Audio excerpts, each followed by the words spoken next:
Hello, everybody, and welcome to the second lecture in this grammar and style series.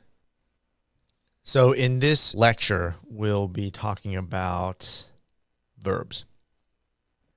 And hopefully it'll be a shorter lecture than the first lecture. But in this lecture, we'll talk about verbs. So, referring back to the Chicago Manual of Style, we are in Rule 5.97, 5.98, etc. in this area of the rules. So, verbs generally. A verb shows the occurrence of an action or the existence of a state of being, like an emotion. It is an essential part of speech, the most essential. And as the Chicago Manual of Style points out, it can stand alone. So verbs can stand alone.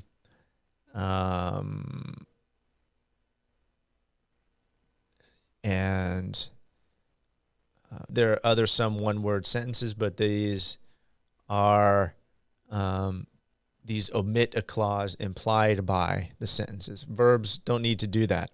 So we can say something like run or think. When the food comes to your table at a restaurant, the staff might say, enjoy. That sort of thing. So we have what this refers to as transitive and intransitive verbs. So transitive verbs require an object for a complete thought. Intransitive verbs don't require an object for a complete thought. So the examples given are the cyclist hit a curb. Saying, okay, this is what the cyclist did to the curb. You could say the cyclist hit, but that wouldn't be kind of a sentence that made sense. Intransitive, on the other hand, doesn't need that. So you could say that person jumped. Okay, the person jumped. You could add on to that sentence saying something like that person jumped to the ground, right? Giving a little bit more context, but that in that sense is not necessary. So we have transitive and intransitive. We also have regular and irregular verbs. So in general, you may have learned that the past tense of verbs are formed by adding an ed on to the basic form.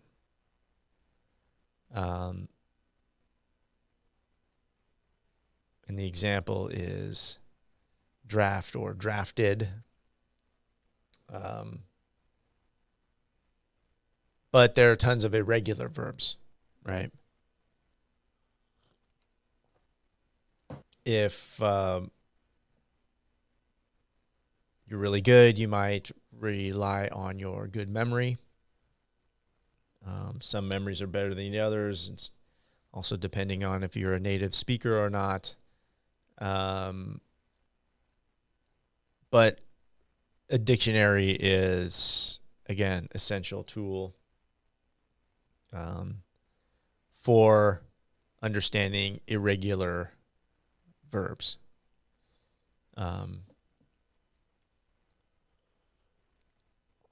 Linking verbs. This is 5.101. I was taught that these are like a connecting verbs. So this is one that links the subject to a word in the predicate. Sometimes referred to as a subjective complement. So it kind of expresses a state of being instead of an action, right? So the example is Mark Shope is the professor.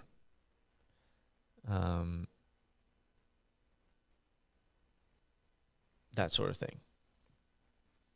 We also have phrasal verbs, usually adding a preposition. You could say settle down.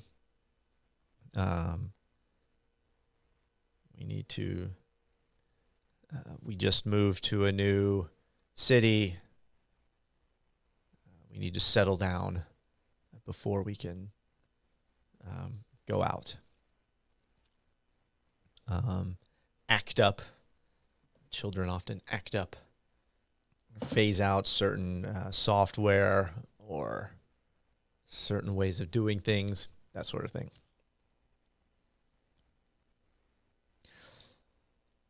We also have verb phrases, and verb phrases, it's kind of a combination of a principal verb and an auxiliary verb to make a phrase. So in this situation, you might have something like could happen, must go, that sort of thing. Could be. So the question here is like when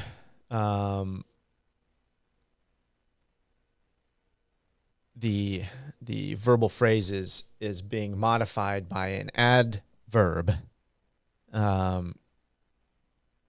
what's the order of that? So the modifier typically goes after the first auxiliary verb. So could happen means, if you wanted to add an adverb, you'd put it after the could. So for example, you could say could certainly happen.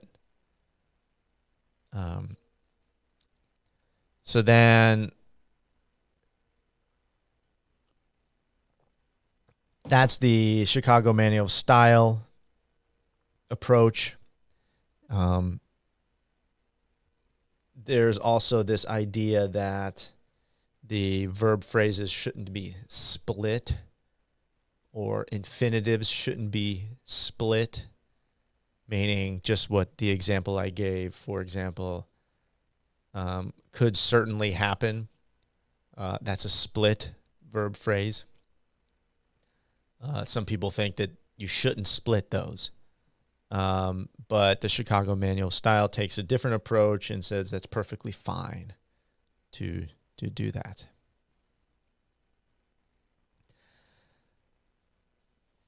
And contractions. This is 5.105. In English, we have contractions. Sometimes our writing can benefit, sometimes not. Definitely our speech could benefit from not using contractions, or could benefit from using contractions. And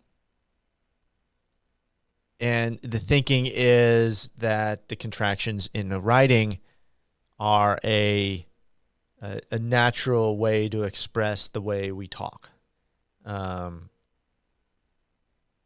So, for example, if we have the be verbs followed by not, we take out the O and add an apostrophe. are not becomes aren't. Was not becomes wasn't. Cannot becomes can't. Could not becomes couldn't, etc. Of course, the problem is when we speak, sometimes we say can't. The T sometimes gets lost in the speech. So it might be better to say cannot to avoid that sort of ambiguity.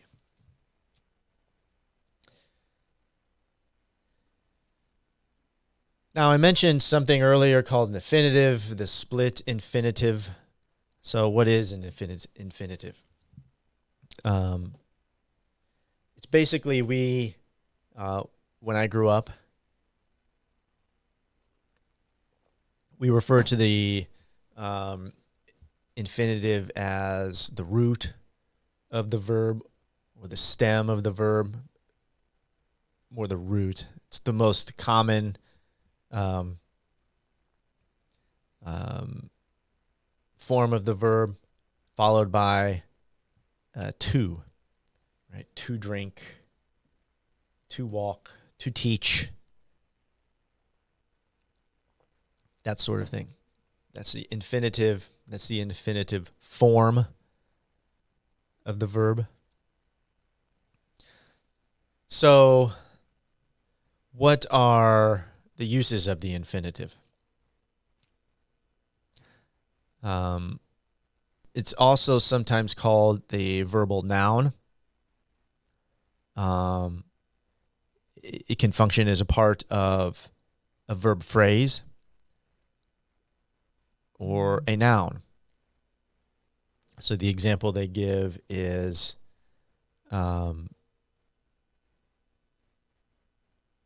someone has to tell her, or a noun. To walk away. To walk away is the noun.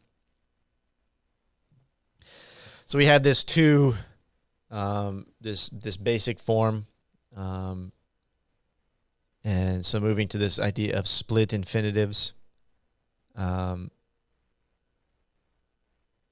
It used to be that you couldn't split the infinitive, meaning you couldn't be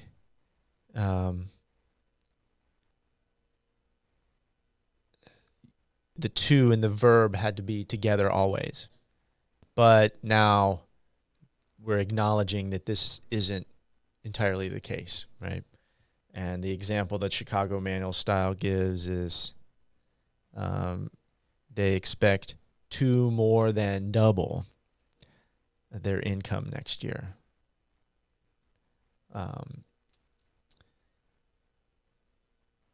So it's perfectly fine to include a split infinitive. Gerunds. What are gerunds? A gerund is a present participle used as a noun. So what does this mean? Well, first, it can be used as the subject of a verb. And the example they give is complaining about it won't help.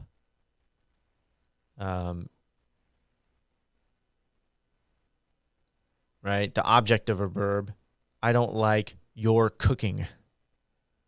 The third is a predicate nominative. His favorite pastime is sleeping. Or the object of a preposition. Reduce erosion by terracing the fields. By a verb. So this is a present participle used as a noun.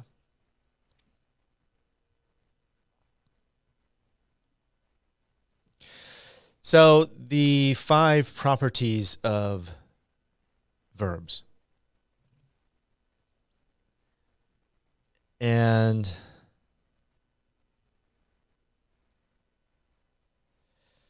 so what are the 5 properties? We have voice, mood, tense, person, and number. And we do a thing called conjugating the verb to show these different properties.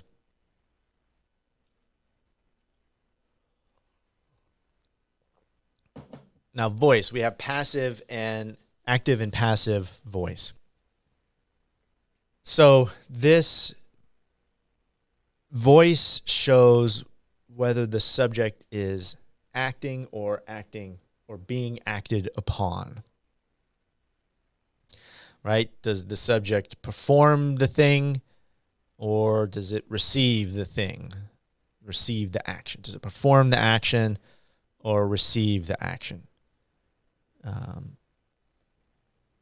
And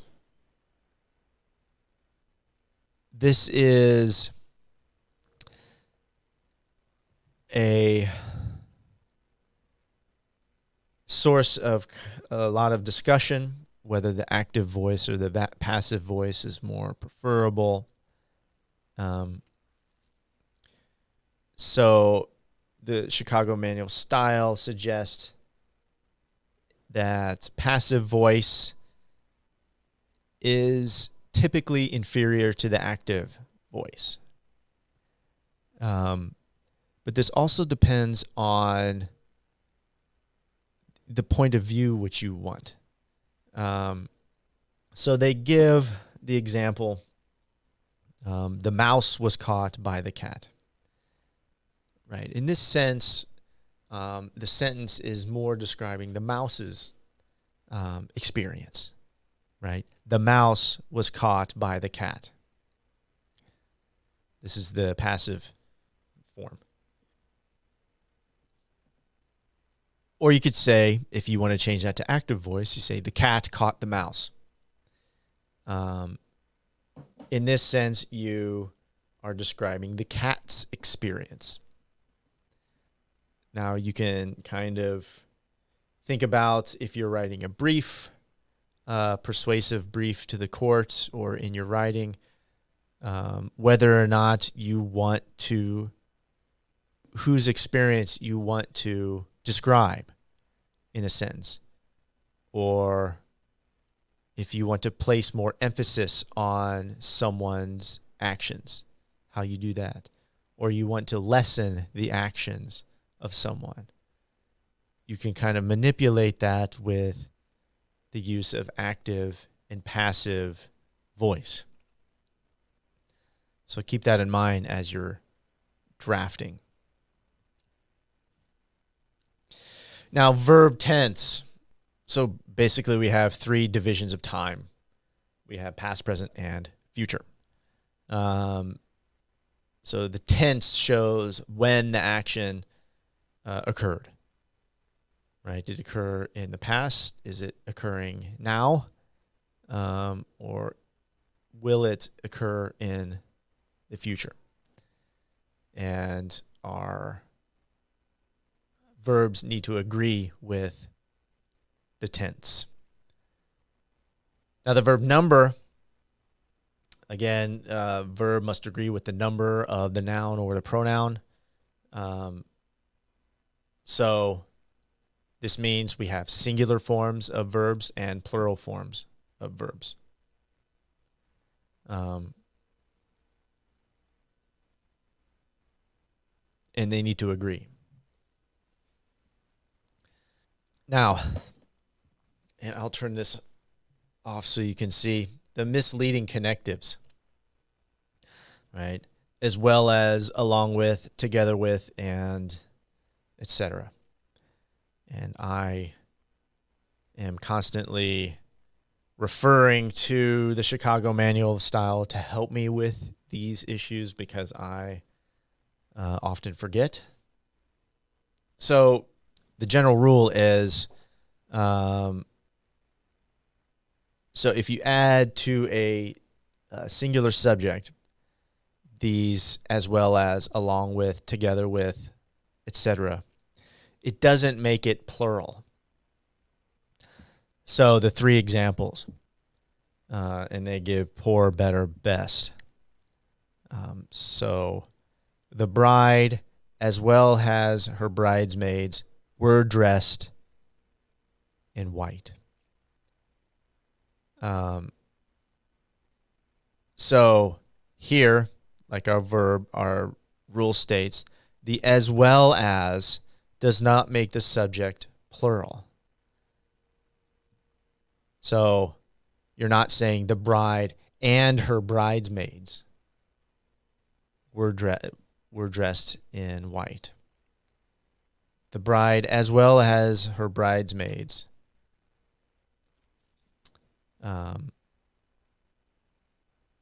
That's poor. What could be better is the bride as well as her bridesmaids was dressed in white. Now, to someone who speaks English relatively with a relative amount of proficiency might find that sentence awkward, using was in that situation.